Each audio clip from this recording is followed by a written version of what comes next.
On the 29th, an official of the U.S. National Security Council said that the U.S. is not asking countries in Latin America to pick between working with the U.S. or China. The U.S. is putting forward support that China and Russia can offer. It is committed to supporting democracy and reform in multilateral development banks, which is in contrast with a lack of transparency in Chinese investments, as well as Chinese vaccines that were sold rather than donated.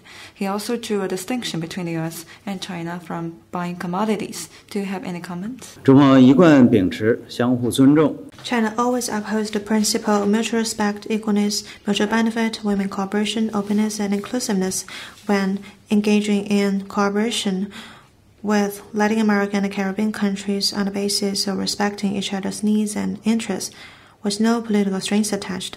We never make empty promises.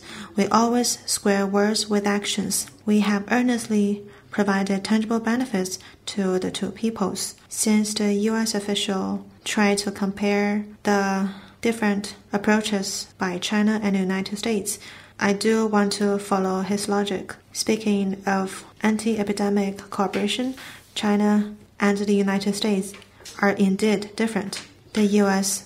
minds its own business only and make things worse for other countries. It prohibited companies from exporting N95 facial masks to Latin American countries. The U.S. has detained and diverted medical supplies such as ECMO machines bound for relevant countries. On the contrary, China has overcome difficulties to provide vaccines to developing countries, including those in Latin America. For many regional countries, Chinese vaccines are the first batch of vaccines they have ever received, and Chinese vaccines are the only vaccines they have received in a long period of time after that. The international community's cooperation with Latin America can go in parallel.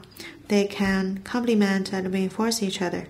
If the U.S. really values the voice of regional countries, then it should abandon Monroe Doctrine and hegemonic practice. It should act on its statement that it does not want Latin American countries to pick sides, rather than saying one thing while doing the other. Still less should the United States smear and attack China overtly or covertly and try to drive wedges between China and Latin American countries and disrupt our cooperation.